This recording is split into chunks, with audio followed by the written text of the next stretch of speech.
ओम शांति। आइए सभी मिलकर सुनते हैं कहानी। कहानी का शीर्षक है महाभारत, अर्जुन की प्रतिज्ञा। महाभारत का भयंकर युद्ध चल रहा था। लड़ते लड़ते अर्जुन रण क्षेत्र से दूर चले गए थे। अर्जुन की अनुपस्थिति में पांडवों को पराजित करने के लिए द्रोणाचार्य ने चक्रव्यूह की रचना की। अर्जुन पुत्र अभिमन्यु चक्रव्यूह भेदने के लिए उसमें घुस गया। उसने कुशलतापूर्वक चक्रव्यूह के 6 चरण भेद लिए, लेकिन 7वें चरण में उसे दुर्योधन, जयद्रथ आदि 7 महारथियों ने घेर लिया और उस पर टूट पड़े। जयद्रथ ने पीछे से निहत्थे अभिमन्यु पर जोरदार प्रहार किया। वह वार इतना तीव्र था कि अभिमन्यु उसे सहन नहीं कर सका और वीरगति को प्राप्त हो गया।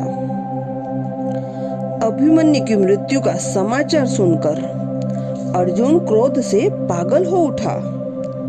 उसने प्रतिज्ञा की कि यदि अगले दिन सूर्यास्त से पहले उसने जयद्रथ का वध नहीं किया तो वह आत्मदाह कर लेगा। जयद्रथ भयभीत होकर दुर्योधन के पास पहुंचा और अर्जुन की प्रतिज्ञा के बारे में बताया। दुर्योधन उसका भय दूर करते हुए बोला, चिंता मत करो मित्र, मैं और सारी कौरव सेना तुम्हारी रक्षा करेंगे।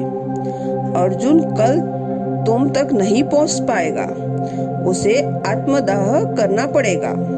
अगले दिन युद्ध शुरू हुआ। अर्जुन की आंखें जयद्रथ को ढूंढ रही थी, किंतु वह कहीं नहीं मिला। दिन बीतने लगा।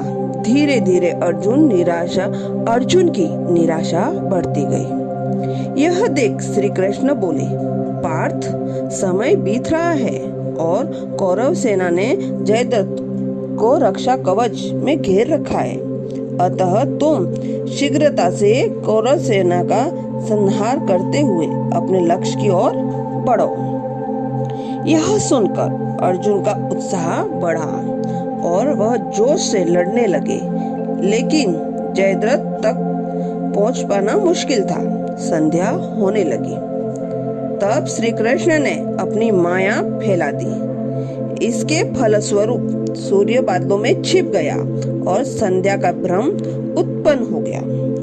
संध्या हो गई और अब अर्जुन को प्रतिज्ञावश आत्मदाह करना होगा। यह सोचकर जयद्रथ और दुर्योधन खुशी से उछल पड़े। अर्जुन को आत्मदाह करते देखने के लिए जयद्रथ को कौरव सेना के आगे आकर अट्टहास करने लगा। जयद्रथ को देखकर श्री कृष्ण बोले, पार्थ, तुम्हारा शत्रु तुम्हारे सामने खड़ा है, उठाओ अपना गाड़ी और वध कर डालो।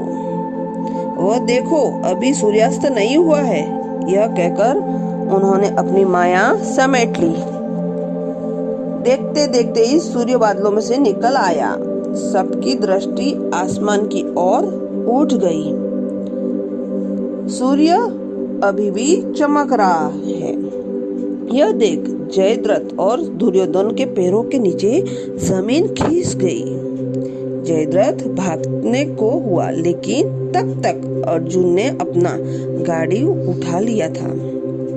तभी श्री कृष्ण जी चेतावनी देते हुए बोले, हे अर्जुन, जयद्रथ के पिता ने इसे वरदान दिया था कि जो इसका मस्तक जमीन पर गिराएगा उसका मस्तक भी 100 टुकड़ों में विभक्त हो जाएगा।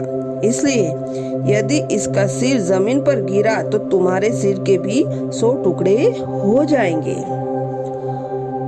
उत्तर दिशा में यहाँ से 100 योजन दूरी पर जयद्रथ का पिता तप कर रहा है।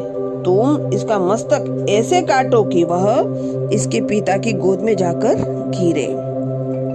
अर्जुन ने श्री कृष्ण की चेतावनी ध्यान से सुनी और अपनी लक्ष्य की ओर ध्यान कर बाण छोड़ दिया।